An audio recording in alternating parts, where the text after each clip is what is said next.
Welcome to omega India TV news. మౌలిక వసతులు తీవ్ర ఇబ్బందులు ఎదుర్కొంటున్న విద్యార్థుల కోసం అదనపు తరగతి గదులు టాయిలెట్స్ నిర్మించామని సొసైటీ సభ్యులు తెలిపారు.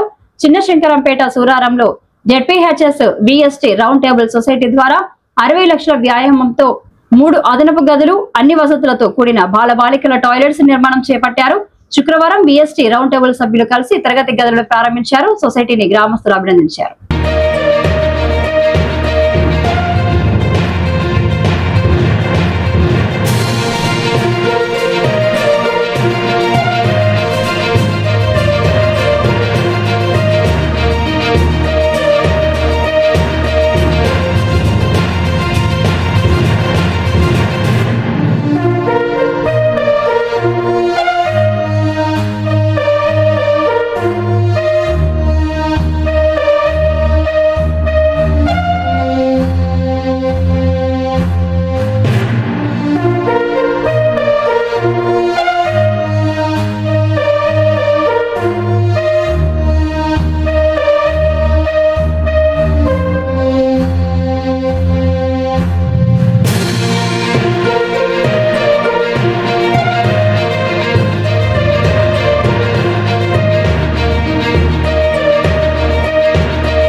Thank you for making us feel so special, especially with the girls on the dance performance.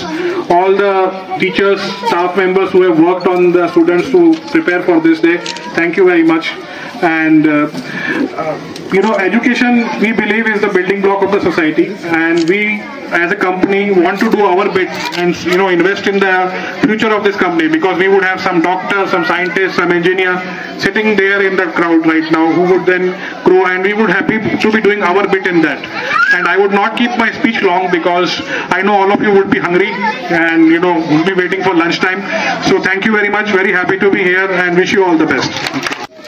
VST industries and round table charitable trust వారి ఆధ్వర్యంలో శిథిలావస్థలో ఉన్న భవనాన్ని తొలగించుకొని నూతనంగా 3 తరగతి గదులు మరియు టాయిలెట్ బ్లాక్ బాయ్స్ కు గర్ల్స్ కు అలాగా విడివిడిగా ఏర్పాటు చేసి ఈరోజు ప్రారంభోత్సవ కార్యక్రమానికి విచ్చేసిన విఎస్టీ పెద్దలు, మీ సిటీకి చాలా దూరంలో ఉన్నప్పటికీ ఇంత దూరం ఈ గ్రామీణ ప్రాంతాల్లో ఈ పేద విద్యార్థుల భవిష్యత్తును దృష్టిలో పెట్టుకొని మనకు వచ్చే గ్రామీణ ప్రాంతాల్లోకి వచ్చే పిల్లలందరూ కూడా పేద విద్యార్థులే. ఈ పేద విద్యార్థులను దృష్టిలో పెట్టుకొని మరి వారికి మనకు ఇన్ఫ్రాస్ట్రక్చర్ పరంగా మంచి సపోర్ట్ లభిస్తే వాళ్ళు ఇంకా ఆహ్లాదకరంగా ఉత్సాహవంతంగా ఇక్కడ విద్యను అభ్యసిస్తారనే ఒక ఆలోచనతో మీరు ముందుకు వచ్చినందుకు, సిటీకి దూరంగా అయినా ఇంత దూరమైనా వచ్చి మరి ఇంతటి పెద్ద ప్రోగ్రాం చేసినందుకు మీకు ప్రత్యేకంగా ధన్యవాదాలు. మరి దీంట్లో మరి మీరు ఇస్తున్న సపోర్ట్ ను మేము సద్వినియోగంతో ఆ పిల్లల భవిష్యత్తుకు బాటలు వేస్తూ వారి సర్వతోముఖ హాయ్ అండి, నేను మీ Satyasri. Please subscribe Omega India TV Telugu.